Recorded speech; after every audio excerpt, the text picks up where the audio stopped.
Good morning, everyone. Não, eu não vou fazer leitura, eu tô lá com as crianças. A Denise apresentou. Avisa pra ela. Você já sabe a leitura? Não, deixa eu pegar aqui. Tem algum livro aqui? Tem um pequenininho.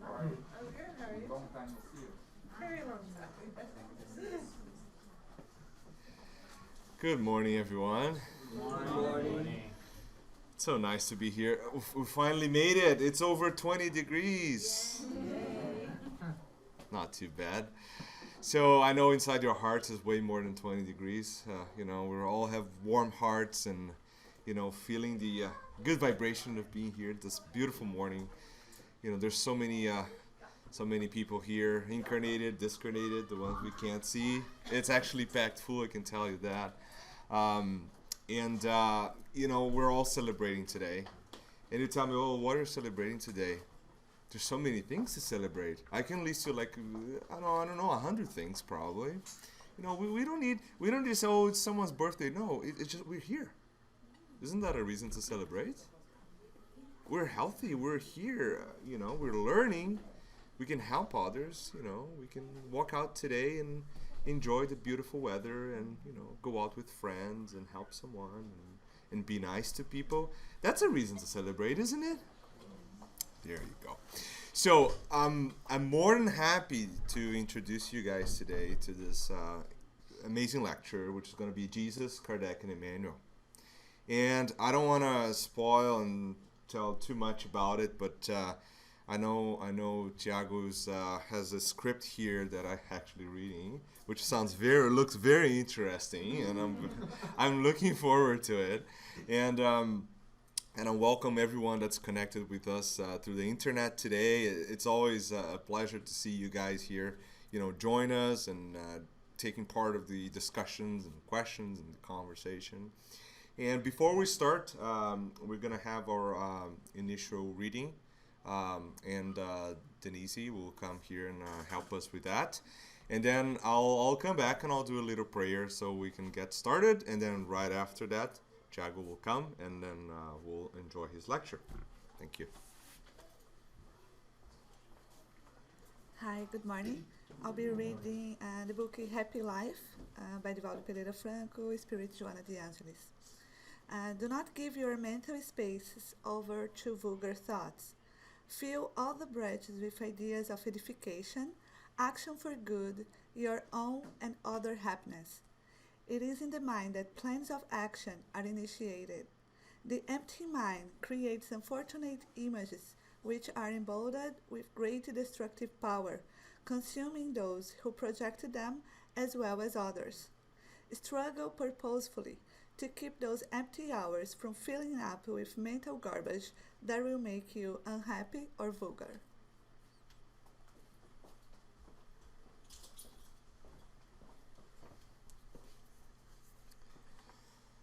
So let us all in this moment close our eyes and feel this good energy that's flowing through this room, connecting all of us. That's coming up from above, straight from our Creator, our Father, Mother, God. And let us all at this moment ask for the help and protection of our spiritual friends, welcoming all the others that are coming here today for this lecture. And we ask you, God, that you can allow us to participate, understand, learn, and take action of everything that we hear today. Everything about love, about the pioneers, the masters, and the beautiful work by all the people that came to this world to teach us a little bit about life. And may we ask for the blessings of our Master Jesus. And we also want to ask that Tiago and his mentors are illuminated today and can help us facilitating this interesting topic, an interesting lecture. Thank you all. And may we all, feeling this blissfulness, which is the springtime in this country, be feeling this contagious love and living by it every day. Thank you very much, and so be it. All right, Tiago, it's your turn. Thank you. Thank you. Thank you, Marco. Thank you, everyone, for coming. And I will just make easy my work here, saying that right after my lecture, there is a wonderful lunch, okay? So then you can keep thinking about that while you're listening to my message. So then we will start, actually, the month. The month is Emmanuel. We know that during this month we're going to have some special guests, but the theme of the month that was chosen by us, it was Emmanuel. And today we would like just to give a brief overview about the role of Emmanuel, which is a spirit who is the spiritual mentor of the medium Francisco Cândido Xavier. And together with Chico Xavier, they wrote more than 150 books, many of them exclusively directed to the interpretation of the gospel. Many passages were interpreted by Emmanuel through the hands of Chico Xavier to bring to us the understanding of the gospel through the light of the Spiritism to be applied in our lives. So then that Trinity there, Jesus, Kardec, and Emmanuel, it is a continuum of learning for us since 2,000 years ago with Jesus, and even way before. Many of the messages and the teachings of Jesus were taken again by Kardec, developed, explained, and then Emmanuel brings them back again to the world of today in order to make us reflect and put in practice in our lives. The message, in fact, is not new. The message has been echoing throughout the centuries. It is Emmanuel takes the responsibility to try to bring a different level, and that's what we're going to try to do. Jesus brings one level of comprehension for his teachings and for the divine laws. Kardec comes and gives us a different layer because we were ready for that. And then Emmanuel gives a further layer to bring us more depth in the message of Jesus, which in some points can be very complicated, but we will try to make it in a way that we can put them in perspective about our daily lives and how are we acting today, how are we living today, how do we see this world, ourselves, and the meaning of our existence here on earth. So we would like to start with a very interesting message that was written by Chico Xavier himself as the medium who connected together with Emmanuel, brought so much information, knowledge, consolation to people through more than 450 books, and that work was directed by the Spirit Emmanuel. And one of his first encounters with Emmanuel, Chico Xavier said that Emmanuel advised him, and it was a very serious advice, and I would say that that advice is valid for us as well. Chico Xavier said that Emmanuel told him, if one day he advised me something that would not be in accordance with the words of Kardec and Jesus, that he should stay with Jesus and Kardec and forget Emmanuel. And I believe that is a very important message for all of us. Here, when we are in the Spiritist house, many of the studies that we have, they are about the basic Kardec's books. The Spirit's book, the Medium's book, the Gospel according to Spiritism, all of them going back to the teachings and the morals of Jesus. And we cannot forget that, because if we are here, it's because we are going back to the origins of and the essence of the teachings of Jesus. Emmanuel gives that advice, which is extended for all of us, that we should not forget the essential message and the morals that are essentially from Christ. And I will bring certain messages from books that were written by Emmanuel that would bring those different layers. We're going to start with Jesus, we are going to Kardec, and we are going to Emmanuel throughout all those messages. And forgive me or ask me to go slower, because those messages sometimes can be a little complex, but we can, go in a pace that is good for everyone. Usually the first lecture is lighter, but I would say that this topic is not lighter. Emmanuel has so much complexity in his messages. We'll try to go as slowly and easy as possible. We will start with the introduction of a book called Spiritist Opinion.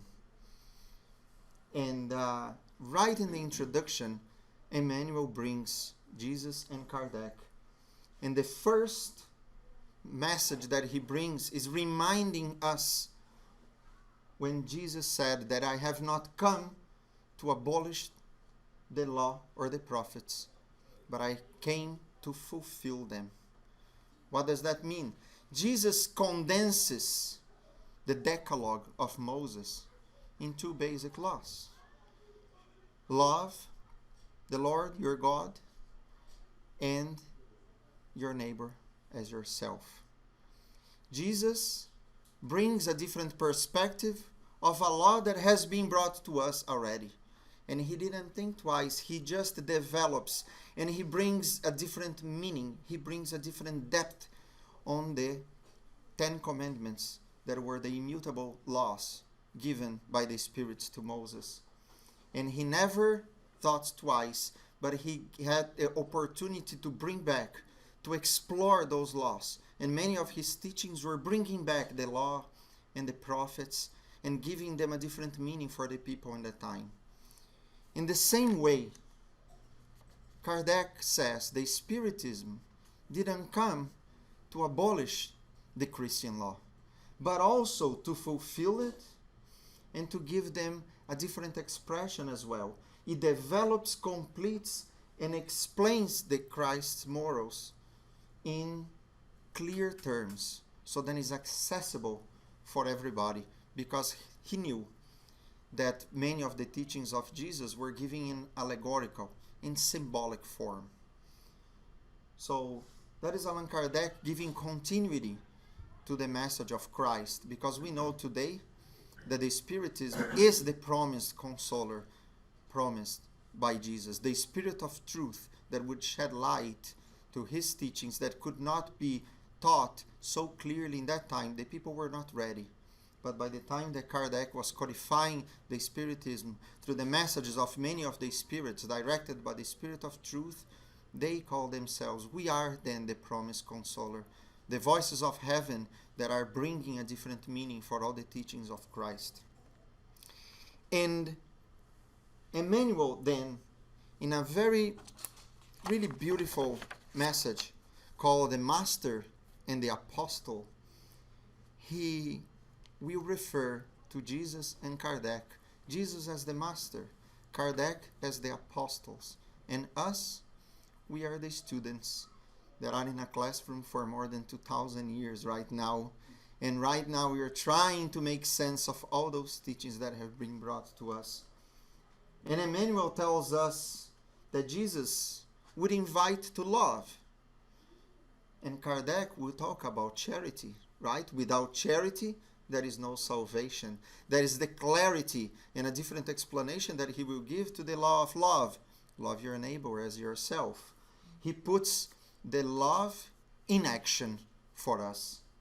And then Jesus will awaken in us the sentiment, talking about the compassion, talking about loving our enemies and pray for those who persecute us.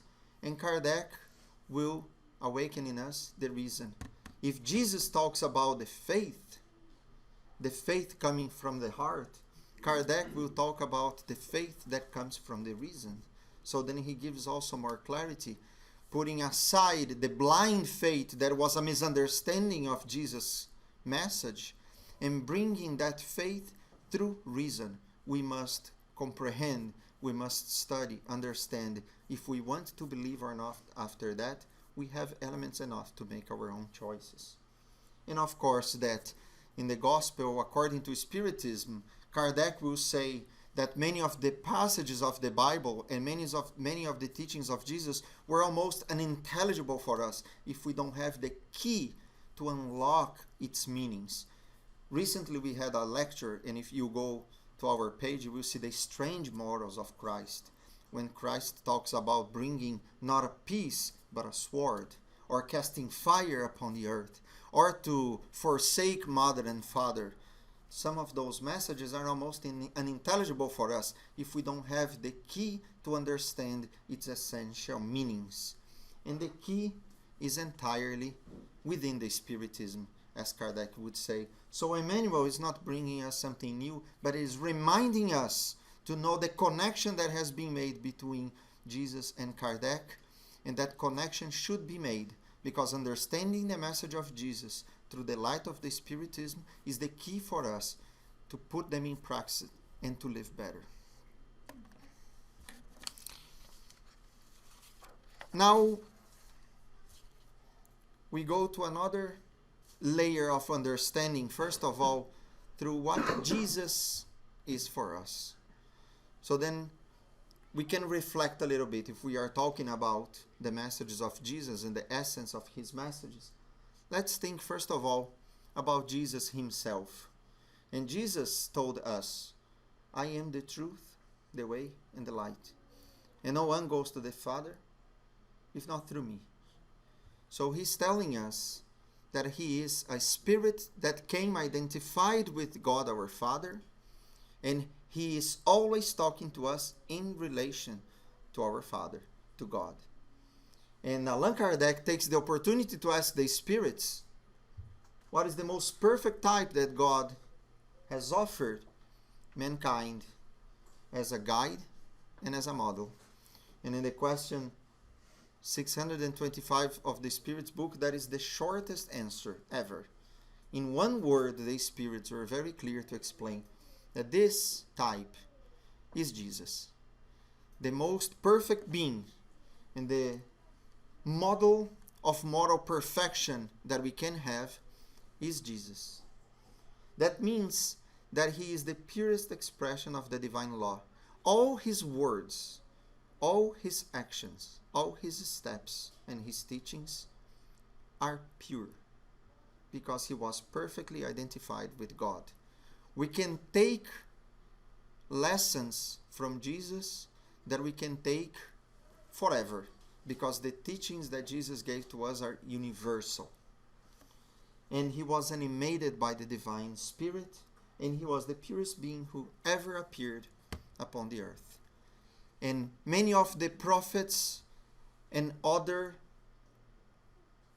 personalities in the world that brought similar messages, we know today through the messages of the spirits that they were brought to earth under the permission of Jesus himself.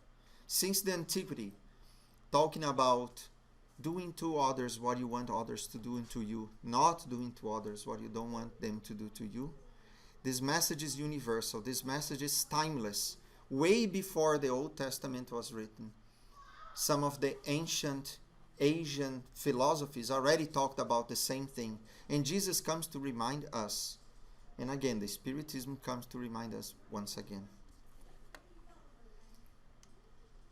So then, Emmanuel will again bring a different layer. And he will talk to us a little bit about an interesting point of view. What Jesus didn't do when he was here. And he was going to talk about with us about he is not only the most perfect being, but his conduct and his daily life in the time that he was here with us is an example for us. First of all, he never doubted his Father. His faith was unshakable. He never acted on his own benefit. He was perfectly selfless. He didn't discriminate people or places in giving his aid. So he was the most inclusive being that ever appeared in front of us. And he did nothing useless, which means that he never lost 1 minute of his existence. His teachings lasted 3 years. And during those 3 years, how much Jesus did, how many lives Jesus touched, how many lessons that he gave to us. And he did nothing in exchange for recompense. That's when he tells us, don't let your left hand see what your right hand does. When he tells that, is because we should not ask for recompense. We should not ask for reward for anything that we do. We do for the love of doing. We do for the love of being good to others, and seeing others happy makes us happy. And he ends this message saying, really, if Jesus hasn't done it, why would we? So he calls us to model ourselves in Jesus, to understand that it is possible for us to act like that. Jesus already told us, you are gods. So we are able to make the same so-called miracles that Jesus did. If we develop our faith, we can move the mountains of our imperfections. We can move the mountains of our selfishness, and we can be open to help ourselves and to help others selflessly, with benevolence, with love, forgiving others and not caring about what others do to us, because this is small, close to our action to welcome others' imperfections as we should welcome our own in order to progress. Then Jesus is the model. So our part then, why wouldn't we be like Jesus? And Jesus will talk to us about that as well. Jesus will take us from that search in that time for that kingdom of heaven that no one knew where it was. It was something so abstract. It was something so confusing for people. And Jesus tells us, you are looking to the wrong place. If someone tells you the kingdom of heaven is that way, don't go. If it is in that city, don't go. If it is with that person, don't go. Look to yourselves, and you will find the kingdom of God within you. Jesus asks us to make a journey inwards. Jesus is asking us, look to yourself. And within yourself, you will find the seeds of the divine laws. And you will find the answer for your troubles. You will find the source of your afflictions, because they belong to you. They belong to me.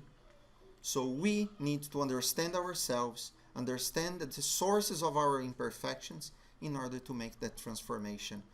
And finding the kingdom of God is to find that inner peace, that inner happiness of those who, understanding themselves, are doing the best that they can in order to overcome their imperfections and to grow spiritually.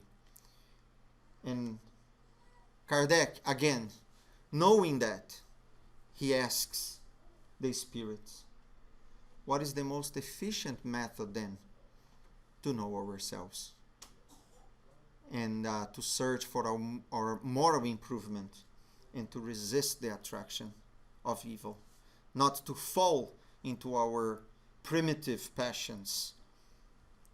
And the spirits will tell him, know yourself. The Spirit St. Augustine, after that answer, he gives a beautiful message talking about what he used to do while he was on earth. He used to make a self-evaluation at the end of each day.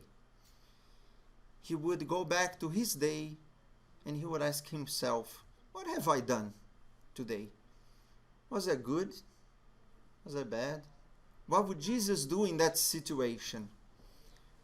What did I do to help others? Or what did I do to hurt others? If someone hurt me, what was my reaction? Was I angry? Did I forgive? Am I still angry right now? What is happening with me today? So then he would put in a scale the good and the bad and make that balance in order to change tomorrow. If in that scale I feel worse than I wanted to, what can I do in order to tomorrow feel better? And that is an invitation for our self-knowledge. That is the first step for our inner transformation. If we don't know what to change, we'll never change. So first of all, we need to get in touch with ourselves in order to further on transform ourselves. And then Emmanuel brings a development of that idea in a message called Let's Examine Ourselves. So I like when he brings those teachings of Jesus and Kardec in such day-to-day language sometimes. And he is just making an invitation for us as well. For instance, he will ask, are you calm today? How is your patience today? You know, did we get too worried or too angry at the marathon because it was too hard to make the tours around when we came? Or we tried to leave some 15 minutes early or 1.5 hours early for some. So, well, if we aimed to come here, sometimes instead of being angry and in a rush and miss the opportunity of that little route that you could have taken, are you calm enough to figure out about the options that you have? Do you achieve peace in your home? How's your relationship with yourself? That home can be here, you know, our hearts. Are you in peace with yourself? Therefore, are you in peace with others? During our days, how are we relating with each other? Do you contribute in the Master's work? Being benevolent, being forgiving, you know, looking to others with those eyes that you would like others to look to you? Do you carry the gospel alive in your actions? That is such a profound question. That makes us go back to Jesus. That makes us go back to the gospel. Makes us go back to the Sermon of the Mount. Are we going through our afflictions with resignation, courage, perseverance? Are we thirsty for that justice in our lives? Are we making peace? Are we peace lovers or only peace makers? Are you freeing yourself from the influence of material possessions? Are we putting in perspective what we have today, knowing that the wealth that we have today is transitory? That the possessions that we have are concessions from God to act better for ourselves and for others. Knowing that tomorrow, when death calls us to the other side, we will take the result of our actions, not the tools that we used. Only the use that we made of them. Are you using the pronoun ours more than the pronoun mine? That is an incredible question as well. It is to put in perspective. Of course, certain things are mine. My journey is mine. I know. Your journey is yours. But what about our lives? What about our relationships? You know, we are bound by the law of society. We have families. In loving one another, in loving others, we develop love, not only ourselves. And do you understand better the reason for suffering? That is also a serious question. The suffering well, understanding the roots of our afflictions, that's so beautiful.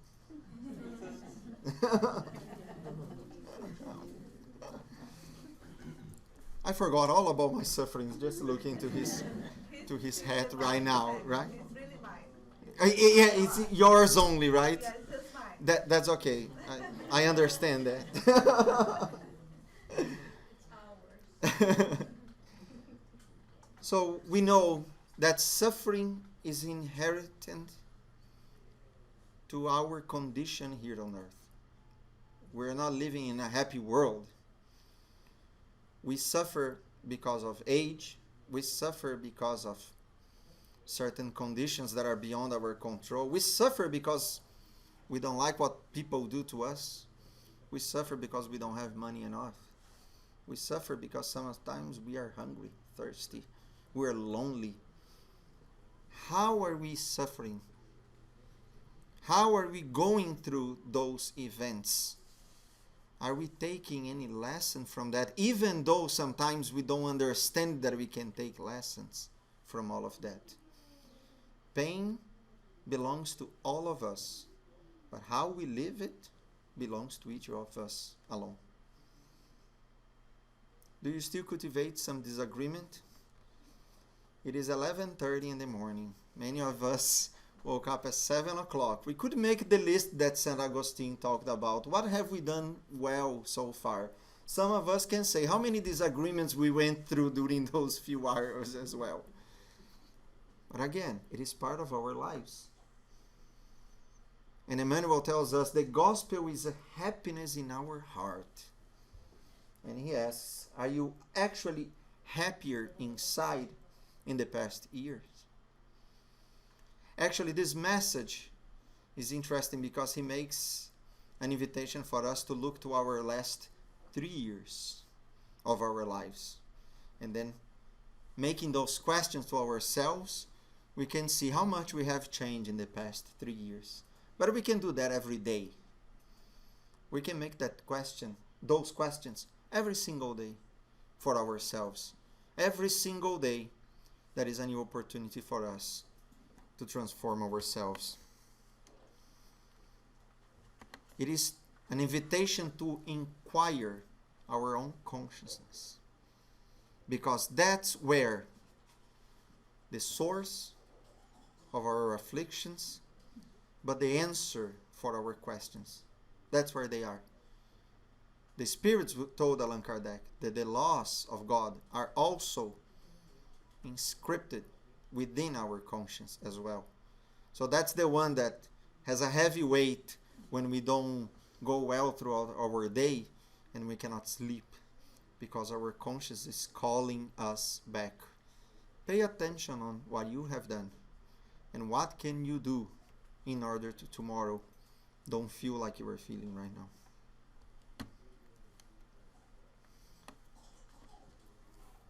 After that invitation for the self-knowledge in order to promote our inner transformation, then Emmanuel will talk a little bit about our virtues, the ones that we develop when we do well that process of inner transformation. But he also advises us, let's be careful, because a lot of virtue comes with a price, comes with the risk and the dangers of us feeling too good in comparison with others. So together with many virtues, we should develop others as well, that are the modesty, that are the humbleness, that are the simplicity. Jesus tells us how to develop our virtues. As we mentioned before, the Sermon of the Mount is a series of virtues to be achieved by each one of us. And ultimately, he tells us, love your enemies, bless those who curse you, do good to those who hate you, pray for those who persecute you, that you may be sons of your Father in heaven. And he says, you shall be perfect just as your Father in heaven is perfect. Of course, we should look to that passage talking about the relative perfection in relation to the perfection of God, which is unattainable We cannot be as perfect as God. Otherwise, we will compare ourselves with God. God would not be perfect, just, and good. Only the supreme goodness and the supreme perfection. But we are perfectible. We can reach a level of purity like Jesus. Identifying ourselves to God. Mirroring ourselves to God. Of course, that there in Genesis, 6,000 years ago, we already heard that God created us in His similitude. That's what we are talking about here.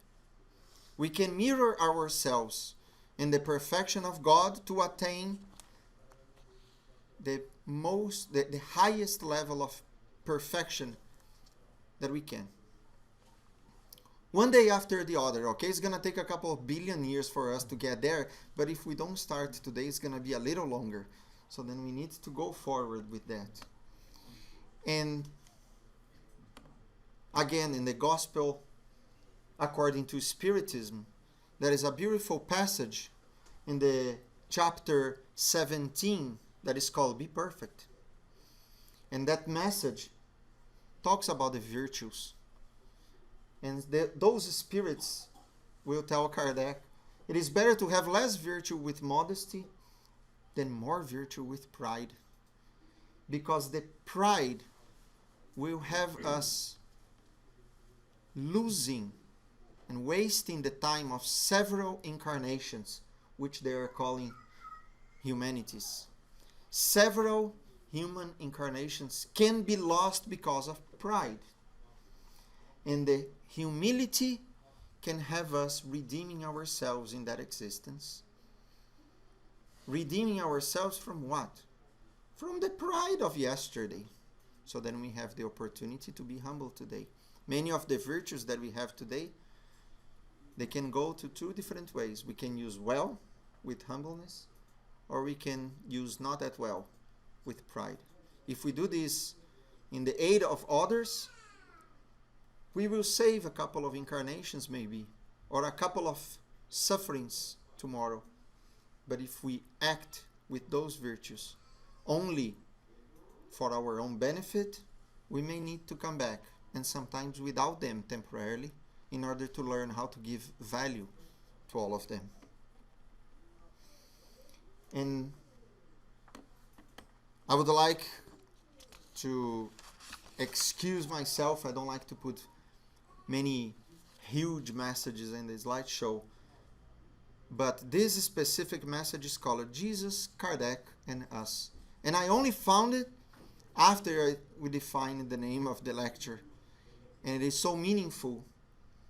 And I would like to share with you. I'm not going to read everything, but just those bold parts. And Emmanuel talks about Jesus, and he says, if Jesus felt that he was too pure for our weaknesses,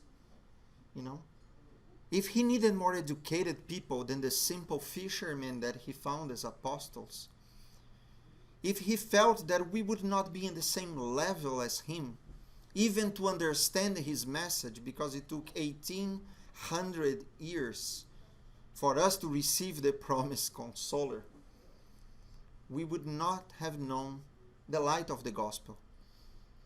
If he found the good opportunity or the ideal opportunity to spread his message, he would be waiting until now. His virtue never got to his head, and he never felt that he was too perfect for us. In the same way that Emmanuel talks about Allan Kardec himself, when understanding the extent and intensity of his own mission for us, compiling, organizing, codifying thousands and thousands of messages from higher order spirits that were calling themselves, we are the promised consoler of the Christ. Imagine if he said, oh my gosh, I am elected. I am so good. But you know what? I'm a teacher already. I have too much trouble with my students, with my books. He was a teacher. While he was writing that, he had written books of math, books of education methods. If he said, I'm too busy for that, I'm not getting 1 cent, I am a director of a school that I founded myself, I'm not going to waste my time reading messages from spirits that are, writing to me.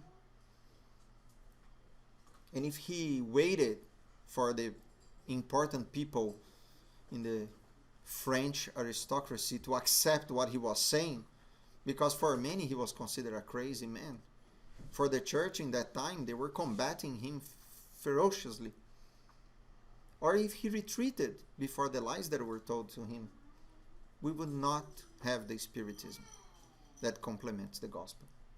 If his virtues got to his head, we would not have it, that opportunity to be here today. Therefore, reflecting on Jesus and Kardec, Emmanuel tells us, we cannot comprehend our own inconsequence when we declare ourselves too virtuous, too busy, too educated, too shy to come here to do one prayer before a lecture, too incapable or disillusioned to attend to our duties in the Spiritist doctrine. Chico Xavier said the same thing. If he was to find the ideal moment for his work, he would not have written 1 line. The spirits would not have come to him in any time. The Master and the Apostle passed among men, suffering and exemplifying the good for the love of the truth. It was above and beyond any of the personal problems that they had. That is the invitation for us.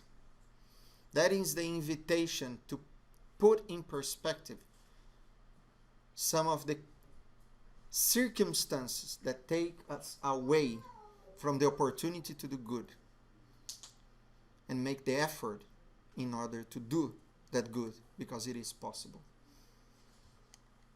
The last story that I would like to tell you briefly, because we are probably hungry and waiting to eat. Jesus tells us, enter through the narrow door. Isn't it all these messages that are being given so far? Go through that narrow door. The door of perdition is wide. Which perdition is that? It is that illusion of the material possessions that Emmanuel was talking about. It is the wide door of our illusions, of our excuses, the wide door of all the reasons that make us not do good to ourselves and to others. How small is the door of life? How few people today are able to put aside their own problems in order to give their hands to their brothers and sisters. We know that that door usually represents a passage between one side and the other. Emmanuel would tell us, from that side here of the door, before that passage, we have yesterday. We have our imperfections of yesterday, our mistakes, our wrongdoings, and we have today. We have the opportunity to make a change. And to the other side, we have the consequences that are inevitable from the actions that we take today. The narrow door is the door that makes us acting rightly today. Find the good consequences, the happiness and the bliss of tomorrow. It can happen today. A different route that you take today, a different answer that you give to someone today can lead you to the narrow door. Or we can take the wide door of saying without thinking, of letting ourselves be dominated by our passions, our primitive feelings. And the answer that we're going to have in the other side of that passage will be probably a little more suffering, which is a natural consequence of the pain that we caused to ourselves and to others. And we are today having an opportunity to change the frame of the door. Today, still the door is narrow, but we need to widen the door. So more and more of us will be able to act with justice, with charity, with goodness, and less with pride, with selfishness, in their own benefit. So then the process today is to make a transition to one day Jesus would not tell us anymore, take the narrow door. He will tell most of us, take the wide door. The wide door of goodness. The wide door of universal peace. The wide door of inclusion, of acceptance, of tolerance, of forgiveness, which is rare, not as rare it was before, but still, it's still very difficult, you know. Good news don't sell, we know. Bad news do. In the day that we discover that good news sell, so then we don't need to sell, we just spread, share, multiply. Then we will turn that narrow door and the wide door. And tomorrow, we will find ourselves in a better place. We would like to end only saying that symbolically, Jesus multiplies himself. Symbolically. Like the bread and the fish that he multiplied in the mount. Like his message that was multiplied through the voices of heaven, which are the spirits responsible for the spreading of the Spiritism in the world. We are the hungry ones. We are the thirsty ones, waiting for the bread of life, waiting for that spirit of truth and to be touched by it. And we have many opportunities in order to do that. Every day, looking to ourselves, mirroring ourselves with Jesus. And in the future, consoling as well, like he did. And nurturing each other, like he did, with the living water that never ends. And the source comes from God. So we may all be blessed and bathed and fed with that living water and with that bread of life. And may all be in peace and spread that peace wherever we go. Thank you very much.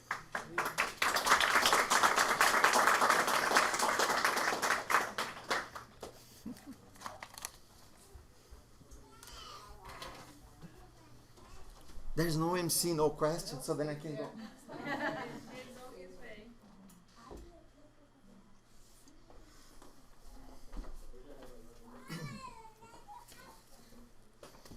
So, thank you, Tiago, for the lecture. And we would like to ask if there are any questions in the audience first. I know Raquel, did you raise your hand? No? Oh, okay. I thought she was. They're all hungry, you know. Yeah, exactly. I know, we're all, this is the only thing just between you and the great lunch. No, but any questions, seriously? Any questions for anyone? Anything, Declay, from the internet? No, just a comment from Mariana and Yep. Fabio saying they enjoyed the lecture very much. Thank you. Thank you, Mariana and Fabio. Thank you. There you go. So, without any questions, I would like to thank you very much for coming here and doing the lecture for us. And we'll continue on with our scheduled lunch. Yes. And there you go, indeed. So thank you, Tiago. Is there any announcements? I don't know if Marcia has a... I think it's the same, the usual. The usual. Okay, so if I remember the usual, We have our activities on Wednesday and Thursdays, not Thursday nights. If you guys want to check the schedule, you can go online to www.torontospiritsociety.org, and you'll find all the information about the courses we offer and the studies. The studies start at 7:30. Is that correct? 7. Okay, so it started at 7 both Wednesday and Thursdays, and we have the fraternal assistance for anyone who needs help or wants to talk to any one of us about any problems you have, or Spiritism in general, or if you have any questions or comments. And if you want to chat, you can come. Either just book an appointment. Again, you can find it on our website. The email that you can book an appointment for it, and you can come on Wednesday and Thursday nights. And anything else, Raquel? That's right. So if you're gonna start the gospel at home, you mean, right? That's, when it starts, you'll go and help. yes, exactly. So if you wanna help setting up and starting the gospel at home, which basically is really a prayer at home that we do in a very nice way, we'll be very happy to go out and reach you and go to your place and do it a few times with you, so you know exactly what we do and how we approach things. Not that there's a ritual or formal thing or anything. It's just really just to help you out and starting it up basically. So you can is there a website to contact? No. I'm not sure if it's the website, but it should be. Yeah, it's Catarina that we have. Yeah, so it's likely in the website too. So if you have any questions, you can just go there and connect. And anything else, Declay? No? Are we good? Remind people about taking the water at the end, because we don't distribute. Oh, that's right. So that's a new thing. Yeah. So No passes today. yeah, exactly. So today is a very special day for us. It's our lunch and learn. We're going to be serving lunch, and we ask for a donation for the lunch so we can continue running our activities, as you know. We don't have passes today, but we do have the fluidified water. It's right in the back there, so you're welcome to grab a little bit of it and take a sip of it. That's how we do it now, and we're gonna close with a prayer. And during the prayer, of course, all of us will be assisted both spiritually and so that's fine. And right after the prayer, we'll set up the room for the lunch. Okay, so. If you guys just hang out a little bit, we'll put out the tables and we'll start serving a delicious lunch, which is codfish. Is that right? Codfish? Perfect. I know. I'm waiting for it too.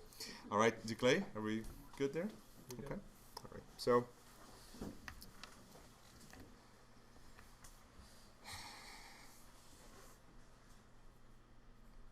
So, dear Father, Mother God, in this beautiful morning, in this beautiful country that we live in today, after many generations coming through this planet, learning, making mistakes, and growing up as an individual, here we are today. And we remember our Master Jesus when incarnated here on earth. All the suffering, all the difficulties, and all the teachings he was able to show us, using no more than water, dirt, words, examples from a daily life from that time. And here we are today, going over again one more time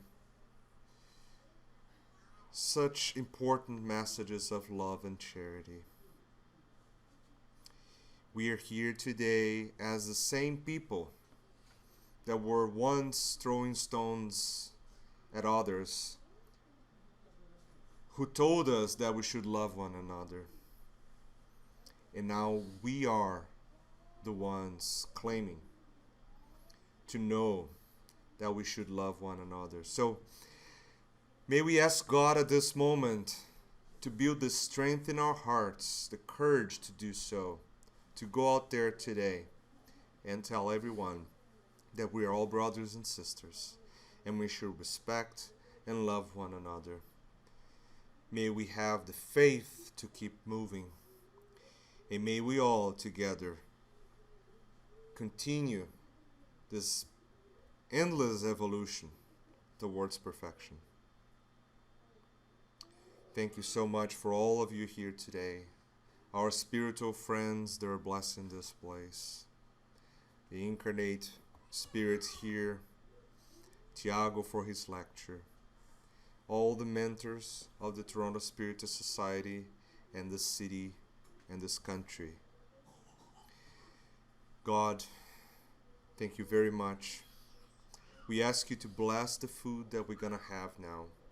And may this celebration spark this flame of activity, of charity inside our hearts. So we never forget the reason why we're here in this planet.